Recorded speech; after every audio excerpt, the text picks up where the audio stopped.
Welcome back to CareCast, the podcast from Caresoft, the trusted government IT solutions provider. Subscribe to get the latest technology updates in the public sector. I'm Anthony Jimenez, your host from the Caresoft production team. On behalf of Docusign, we would like to welcome you to today's podcast, which will focus on the latest innovations transforming public sector operations.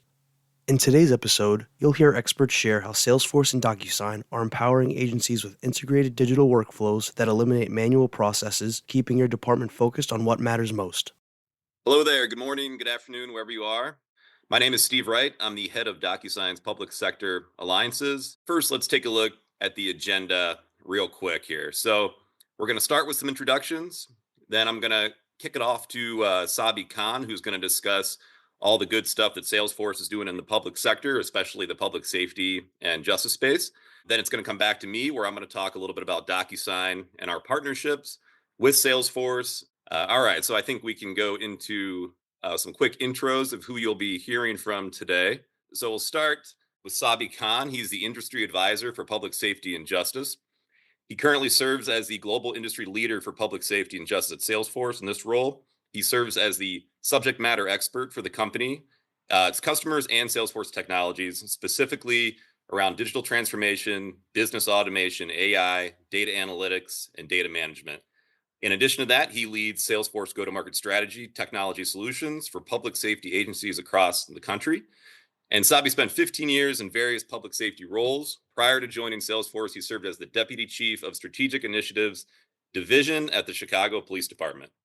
Like I said, myself, I'm the head of Docusign Public Sector Alliances. I have over 20 years experience inside government, alongside government. Prior to Docusign, I held leadership roles at several global software companies focused on the public sector. I spent time at DHS, GSA, and the Army, with the bulk of my time as a contracting officer at GSA. So with that, we're going to go ahead and hand it off to Sabi now to talk a little bit about Salesforce. Thank you, Steve. Thanks everyone for joining, and I'll be pretty short, but I wanted to really talk about and set the level playing field for who is Salesforce and what we've been doing over the past number of years. So, we've been pioneering innovation around AI in the public sector since 2014. In fact, the Salesforce.com at the time, AI research was founded in 2014. Within a couple of years, we brought in our first predictive AI for customer relationship management. It was launched a few years later. In 2020, we really launched Public Sector Solutions, which you'll see right there, PSS launch. And that was developed specifically for local, state, and federal government agencies that wanted more of an accelerator on Salesforce. So we started with grants management, licensing and permit management, and inspection management. And then over the few years, we've added more enhancements to it. So employee experience, we've added business rules engines and benefit management. And obviously, we just recently launched Agentforce, which is our newest technology for AI capabilities when it comes to government. For me, a big thing is developing more solutions for public safety and justice on the Salesforce platform. This is what our future really entails right now and where we're really focusing on. So the first and foremost, we have seen a robust adoption of the Salesforce platform for legal case management. So this could be for prosecutors, public defenders, law departments, really any judicial process that manages the legal case, just to being able to create automated workflows, document generation, and relationship identity management with our legal case management. We've seen this being adopted by public defenders, such as the Los Angeles Public Defenders, all the way up to city departments that manage legal cases. The second area that we're really investing in heavily and that we've recently launched is complaint and investigative case management. And these accelerators develop more for Office of Attorney Generals that do investigations or take complaints against consumer protection fraud, all the way to civil rights violations. We're seeing agencies both at the federal law enforcement level, looking at Salesforce's investigative case management system for their complex investigations. And then we're also seeing a lot of regulatory, investigatory agencies as well. So think about Department of Public Safety in Wisconsin, who does licensing for occupational licensing, and then intakes complaints that come in for violations of those licenses as well. The solution is really developed for a guided and dynamic complaints intake, so that it's easier for the public to make those complaints and it's more understandable, but it also creates a unified approach for people, entities, relationships, and the document management of that system. And I know Andrew's going to go in more detail about this, and I think it'll really showcase the capabilities of platform technology being used for investigations. And the third one, which one of the areas that I'm most excited about, is our new emerging market of court case management.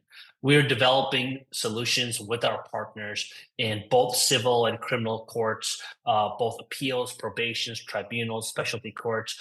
Online e-filing is an area that we think there's been a lack of innovation and investment in, and it is something that we as a company really want to invest in to bring justice and access to justice for everybody. And I'll focus on both the complaints investigative case management and the courts case management just for a little bit before we move forward. So for investigations case management, I spent a number of years as an investigator myself. It's very clear sometimes when the software system is extremely archaic or extremely rigid for a changing time. I remember when all of a sudden, we had to start dumping cell phone data or information into our investigations, and our solutions were not developed for that type of intake and that data reporting and capabilities.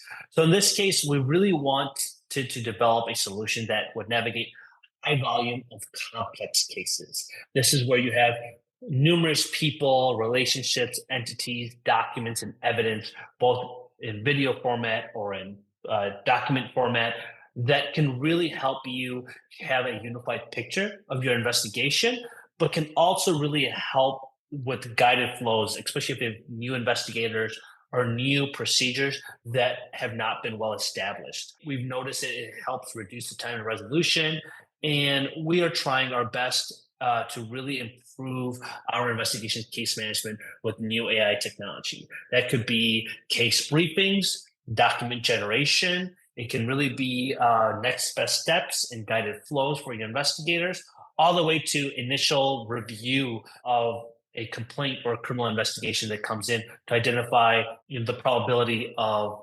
solving that type of crime as well. And we really started investing in formulating a evidence-driven decision making, with really enhancing the capabilities that our system has in being able to manage evidence, especially when you have large troves of digital evidence that any complex current investigation will have.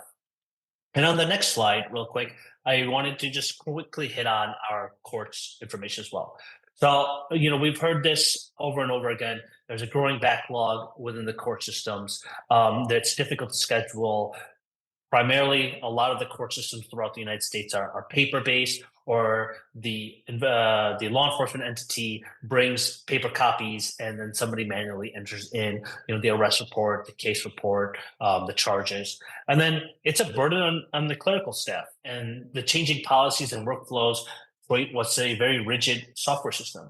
And with the analytics, with AI scheduling, with e-filing, all the way to digital docket management, the automation efficiency, and the low-code configuration, we really want to revitalize and disrupt this market to bring what is low-code, no-code platforms to the justice space. And I really want to focus on that last one for a second, because laws change, policies change, and a lot of agencies, a lot of court systems are confined to their software system, the way it functions, and may have functioned for the last 10 years.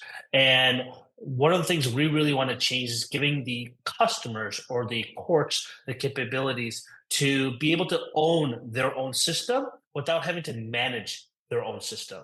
And that means being able to change workflows, add new data fields, be able to create new pages, and really have the ownership of their system without really having the burden of owning their system. If we really want to mention what is Salesforce's point of view within the justice system, I think this quote makes it the best. Those in the justice system deserve the best in breed solutions. And we want to partner with the best technology in the market to bring a suite of solutions that enhance the experience for all. And what this really means is that we don't want to be a closed software system. We don't want to say you can only use our system and only our system. We want to partner with some of the best technology out there, so you have a stack of best in breed solutions. And that's why we started working really closely with Docusign. We recognize what Docusign brings to both the public safety and justice market.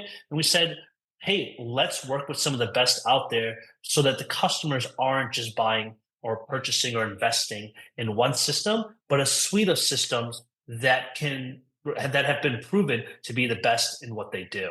And I think that's fundamentally what makes us different than a lot of the current private sector companies within the justice space who say, look, you're going to buy our system and you're going to have to use our analytics, you're going to have to use our payment system, our XYZ system. We don't want to come into the market with that. We want to be able to come into the market with our customers having the choice to choose what they want to use and what they don't want to use. So really, I think that's it from my end. I'm going to hand it over back to Steve to talk a little bit about that partnership and a little bit about Docusign. Thank you for your time today.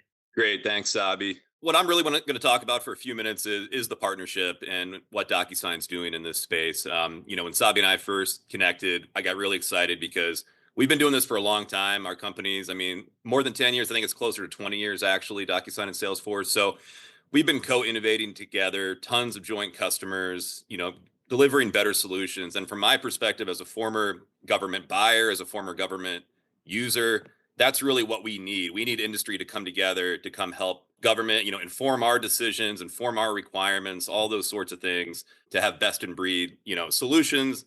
It's a better value for the agency. It's a better value for the taxpayers and constituents when companies like ours come together. So just a little deeper on that, you go back to 2006, we first started forming partnerships. The Justice Department, not the Justice Department, judicial processes and public safety in general is, the backbone of the country. So I got really excited. Like I said, Sabi, we started looking at use cases and what they were doing in this space. And, we started thinking about integrations and, what does that partnership look like? How do we go to market together? And, I think it's just like the best example of these companies coming together at a specific targeted industry that we're going after jointly and addressing specific needs. So you can really have tailor-made solutions. It's not just a one-size-fits-all. Like we're really looking at judicial processes, all sorts of processes, back office as well too. And what you're going to see today from the platform and DocuSign is, really it's just a great example of us coming together. We do a lot in public safety and justice. So eWarrants you'll see is highlighted there, all the different types of warrants. That's going to be part of the demo that you'll see. So that's why it's highlighted. But the other areas as well too, there's a lot more, as you all know, that goes into public safety and justice. The mission support that is around asset management, evidence control, HR, onboarding, all the constituent facing aspects as well too. We do a lot there. And I think everyone knows DocuSign for our e-signature. You need a mortgage, you need a loan. But really, when we connect with a platform like Salesforce, that's where the real value, because that document has to be generated somewhere. It has to be routed. It has to be saved, archived, centrally stored place. And so once you start having all that pre and post signature activities with a platform like a CRM like Salesforce, that's where you really get the most value out of DocuSign. That wraps up today's discussion on how integrated workflows can help eliminate manual processes and accelerate critical action. Thanks for listening, and thank you to the Salesforce and DocuSign team. Don't forget to like, comment, and subscribe to Carecast, and be sure to listen to our other discussions. If you'd like more information on how DocuSign can assist your organization, please visit www.caresoft.com or email us at docusign@caresoft.com. Thanks again for listening, and have a great day.